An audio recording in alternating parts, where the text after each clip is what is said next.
வாழ்க வளமுடன்! பேராசிரியர் டாக்டர் துரை லோகநாதனின் வினாவிடை தத்துவச் சிறுகதைகளாம். சமூகம் சார்ந்த என் சிறுகதைகளை வெளியிடும் யூடியூப் நிறுவனத்தார்க்கு வணக்கங்கள். என் கதைகளுக்கு நாளுக்கு நாள் அமோக ஆதரவு தந்து கொண்டிருக்கின்ற ரசிக பெருமக்களையும் வாழ்த்தியும் வணங்கியும் மகிழ்கின்றேன். இன்றைய கதை தலைப்பானது உலகம் இப்படியும் பேசுமோ? என்ன அப்படி பேசும்? காண்போம் ஓர் கதையை. ஒரு பாட்டி காய்கறி வியாபாரம் செய்வதை வழக்கமாய் கொண்டிருந்தாள். சுந்தரப் பெருமாள் கோயில் பகுதி காய்கறிகள் என்பதால் யாவரும் கூடையில் வீடு நோக்கி அந்த தாய்க்கிழவி கொண்டு வரும் இந்த பாட்டியாம் பாப்பம்மாவிடம் தவறாமல் தினமும் காய்கறிகளை விரும்பி வாங்கிடுவர். தாய்க்கிழவி எடுத்து வரும் சிறிய பலரக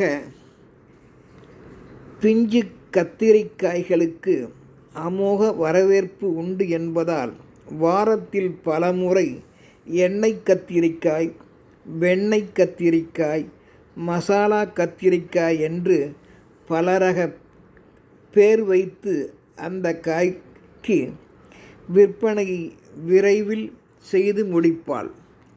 பட்டீஸ்வரத்து மக்களுக்கும் பக்கத்தில் உள்ள தாராசுரத்து மக்களுக்கும் கத்தரிக்காய் கூட்டு, மசாலா வறுவல், அதன் மோர்க்குழம்பு, பொரியல் இல்லாமல் பொழுதே போகாது. அப்படி ஒரு சுவையும் மவுசும் தாய்க்கிழவி பாப்பம்மாள் கொண்டு வரும் கத்தரிக்காய்க்கு இருந்து வந்தது. கோடை கத்திரி வெயில் காலமும் வந்தது. கோடை பருவ முறையில் கத்திரிக்காயும் விடாது விற்பனைக்கு வந்தது. அடாது மழை பெய்தாலும் விடாது வெயில் சுட்டரித்தாலும் பிஞ்சு கத்திரிக்காய் விற்பனை வரத்து நிற்காது என்பதே இக்கதையின் நிலைப்பாடு. பாப்பம்மாள் தாய்க்கிழவி தன் கத்திரிக்காயை கூவி கூவி விற்றிடும் அழகே தனியானது. அதன் அழகை கண்டாலே, காதால் பாப்பம்மாவின் ஓசையை கேட்டாலே பள்ளிக்கு செல்லும் பாப்பாக்களும் குழந்தைகளும் பலாப்பழத்தை மொய்ப்பது போல் அந்த தாய்க்கிழவியை வளைத்து போட்டு தங்கள் வீட்டிற்கு அவளை அழைத்துச் செல்வர்.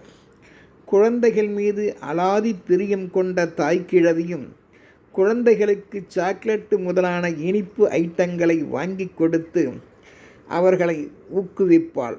அவளது அன்பில் குழந்தைகளை வசீகரப்படுத்தி கொள்வாள்.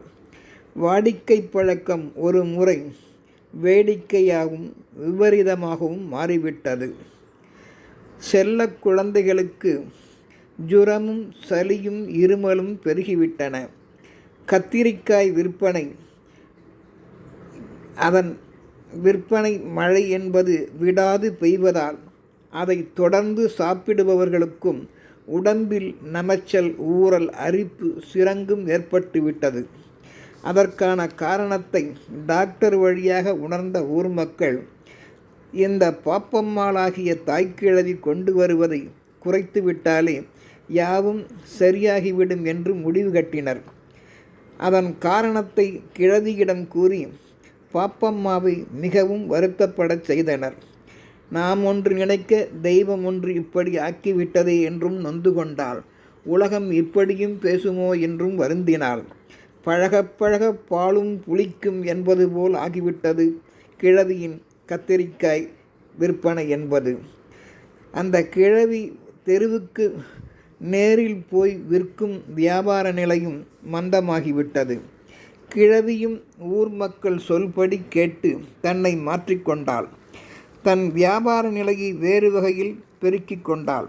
ஆனால் ஒவ்வொரு நாளும் தாய்க்கிழவியின் அடிமனம் மட்டும் உறங்காது, போராடிக்கொண்டே இருந்தது. பழமையை எண்ணி பார்த்தாள். இயல்பு வினையாகிவிட்டது என்றும் கருதினாள்.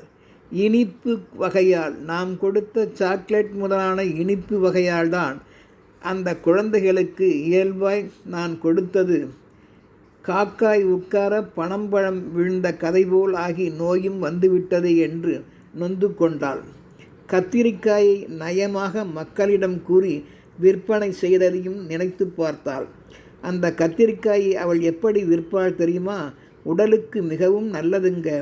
அதனால்தான் கத்திரிக்காயின் மேல் கிரீடம் போல் ஆண்டவன் படைத்துள்ளான் என்றும் பறைசாற்றுவாள். ராஜ வம்சத்தைச் சார்ந்ததுதான் இந்த பசுங்கத்திரிக்காய் என்றும் கூறியதும் அவள் நினைவுக்கு வந்தது. அளவுக்கு மீறினால் அமிர்தமும் நஞ்சு என்றபடி கத்திரிக்காயை தொடர்ந்து ஊர் மக்கள் உண்டதால் கோடை நாளில் சூட்டை உண்டாக்கி கத்திரிக்காய் அதன் சுயரூப வேலையை காட்டத் தொடங்கிவிட்டது. கத்திரிக்காய் சூடு என்பதை அறிந்தார். அதனால்தான் அதை அளவோடு சாப்பிட வேண்டும் என்பதற்காகத்தான் ஆண்டவனே நினைத்து பார்த்து கத்திரிக்காயை அதிகம் சாப்பிடாதே என்று ஆண்டவன் அந்த கத்திரிக்காயின் துள்ளலுக்கு ஆட்டத்துக்கு அதிக ஆட்டம் போடாமல் இருக்க அந்த கத்திரிக்காயின் மேல் கிரீடம் பதித்தது மட்டுமல்லாமல் ஆணி போன்ற ஒரு காம்பையும் மேலே சொருகி அடித்து அமைத்து விட்டான் போலும் என்றும் உணர்ந்து பார்த்தால் பழம்பெரும் கதையை நினைத்து. பிறகு தாய்க்கிழவி அமைதியானாள்.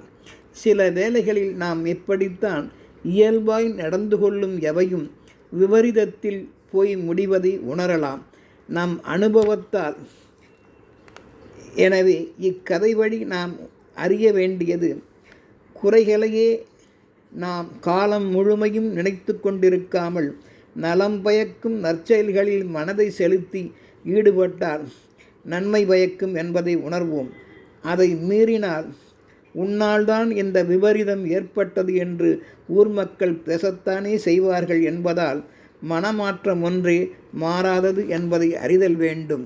உலகம் இப்படியும் பேசும் என்பதை அறிய வேண்டும். வாழ்க வளமுடன்.